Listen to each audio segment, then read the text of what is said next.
ఏలూరులో డ్రగ్స్ మత్తు పదార్థాలకు వ్యతిరేకంగా నిరసనలు కొనసాగుతున్నాయి. మొయినాబాద్ డ్రగ్స్ కేసులో ఏలూరు ఎంపీ పుట్టా మహేష్ కుమార్ పట్టుబడంపై ప్రజా సంఘాలు ఆగ్రహం వ్యక్తం చేస్తున్నాయి.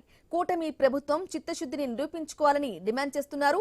జిల్లాలో గంజాయి మద్యం విచ్చలవిడిగా దొరుకుతుందంటూ చేస్తున్న నిరసనలపై మరింత సమాచారం మా ప్రతినిధి భార్గవ్ అందిస్తారు. వివాదం తీవ్ర దుమారం రేపుతోంది. ఓవైపు ప్రజలు ప్రజా సంఘాలు కూడా రోడ్ల మీదకి వచ్చి నిరసనలు వ్యక్తం చేస్తున్నారు. ఇటీవలే ఏలూరు ఎంపీ పుట్టా మహేష్ పై కూడా తీవ్ర ఆరోపణలు రావడం, కేసు నమోదు అవడం జరిగింది. దాని మీద ప్రస్తుతం డ్రగ్స్కి వ్యతిరేకంగా మహిళలందరూ కూడా వచ్చి రోడ్డు మీదకి వచ్చి ధర్నా చేస్తున్నారమ్మా. ఏంటి ఈరోజు డ్రగ్స్ పరిస్థితి చూస్తుంటే ఏలూరులో కూడా దుమారం రేపుతుంది ఈ మధ్య, ఏంటి ఎలా చూడొచ్చు? ఇప్పుడు ఇక్కడ ఒక ప్రజల్ని ప్రభుత్వాలని కాపాడే ఒక ఎంపీ గారే డ్రగ్స్కి పట్టుబడ్డారంటే ఎంత దయనీయ స్థితిలో ఆయన ఉన్నాడో. మరి అటువంటి ఆయన ప్రజల్ని ఏం పరిపాలిస్తాడు, పిల్లల్ని ఏం బాగు చేస్తాడు? ఓ పక్కన పిల్లలు చదువుకోండి అంటారు, చదువుకున్న యువతకి దారి తెన్ను ఉండదు. చదువుకున్న ఉపయోగం ఏంటండి? ఇలా డ్రగ్స్కి అలవాటు పడితే వాళ్ళు ఏం చదువుతారు, ఏం చేస్తారు? మరి కఠినంగా న్యాయస్థానాలు ఏవైతేనే కఠినంగా వాళ్ళు శిక్షించాలని మేము ఈ సందర్భంగా తెలియజేస్తాం. అంటే సమాజంలో ఈ డ్రగ్స్ మత్తు పదార్థాలు ఎలాంటి ప్రభావం చూపిస్తాయి?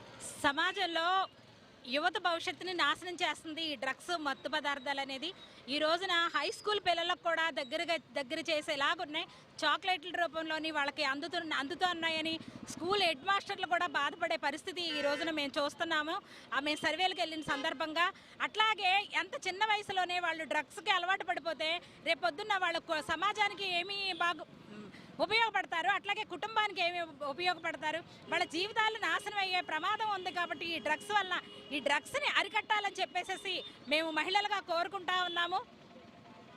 ప్రజాప్రతినిధులు కూడా ఈ డ్రగ్స్ తీసుకుంటూ పట్టుబడ్డం ఎలా చూడొచ్చు? అంటే ప్రభుత్వాలు ఇంకా దాన్ని సమర్థిస్తున్నాయి అనుకోవాలో ఎలా అనుకోవాలి?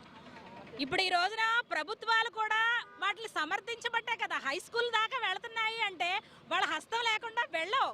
ఇప్పుడు ఇంత విచ్చలవిడిగా ఆంధ్ర రాష్ట్రంలో డ్రగ్స్ అనేది బాగా విపరీతంగా పెరిగింది అంటే ప్రభుత్వాల హస్తం లేకుండా, వాళ్ళ లాభాలు లేకుండా ఇది జరుగుతుందని మేము అనుకోవట్లేదు. ప్రభుత్వాల హస్తంతోనే ఇది జరుగుతుంది.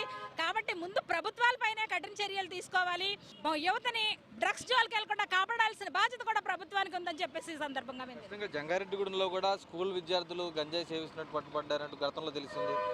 జిల్లాలో అనేక ప్రాంతాల్లో ఇప్పటి వరకు గంజాయి కానీ డ్రగ్స్ కానీ పట్టుబడినాయి. ఎలా చూడొచ్చు? మహిళల పరిస్థితి ఎలా ఉంటుంది అసలు? వాళ్ళు గంజాయి కానివ్వండి మత్తు సేవించి రోడ్డు మీద వాహనాల మీద వస్తూ ఉన్నారు. ఇటీవల కాలంలో చూస్తే అలా చనిపోయిన వాళ్ళు కూడా ఉన్నారు. ఈరోజు మహిళల మీద అంటారా చెప్పలేము. వాళ్ళు చిన్నపిల్లలు కానివ్వండి, వృద్ధులు కానివ్వండి, వాళ్ళు ఏం చేస్తున్నారు అన్నది వాళ్ళకే తెలియకుండా ఈరోజు ప్రవర్తిస్తూ ఉన్నారు. మద్యం కూడా విచ్చలవిడిగా అమ్మకాలు జరుగుతూ ఉన్నాయి. మద్యాన్ని కూడా నియంత్రణ ఉంచాలనేసి మేము ప్రభుత్వాన్ని కోరుతా ఉన్నాం. ఈ డ్రగ్స్కి వ్యతిరేకంగా నినాదాలు చేస్తున్నారు, ఏంటి? ఇప్పటికైనా రాష్ట్ర ప్రభుత్వంలో లా అండ్ ఆర్డర్ అనేది మీ చేతిలో ఉందా? లేదు ఈ యొక్క మాఫియాకి మీరు ఇచ్చారా? ఈ యొక్క డ్రగ్ మాఫియా చేతులకు మీరు తీసుకెళ్తారా, లేదు మీ చేతిలో పెట్టుకుంటారా? ఇది ఈరోజు ఈ ప్రభుత్వం తేల్చుకోవాల్సిన విషయం. అందుకని ఇప్పటికైనా ఈ ప్రభుత్వం డ్రగ్ మాఫియాని అరికట్టాలి. లేకపోతే మీకు వైసీపీ ప్రభుత్వానికి ఏమీ తేడా లేదని ప్రజలు చాలా స్పష్టంగా అర్థం చేసుకుంటారు. అది చూస్తున్నామంటే ఏలూరులో వరుసగా కూడా ఈ డ్రగ్కి సంబంధించి గంజాయి విద్యార్థులు బానిసలైపోతున్నారు, యువత బానిసలైపోతున్నారు అనేది ఆవేదన వినిపిస్తున్న తరుణంలో ఒక ప్రజాప్రతినిధి ఈ విధంగా డ్రగ్స్ సేవిస్తూ పట్టుబడడం పట్ల తీవ్ర ఆగ్రహం ప్రజా సంఘాలు వ్యక్తం చేస్తున్నాయి. దీని మీద ప్రభుత్వం తన చిత్తశుద్ధి నిరూపించుకోవాలనేది కూడా వారు డిమాండ్ చేస్తున్న పరిస్థితి కనిపిస్తుంది. కెమెరా పర్సన్ చంటితో భార్గవ్ న్యూస్ ఏలూరు నుంచి.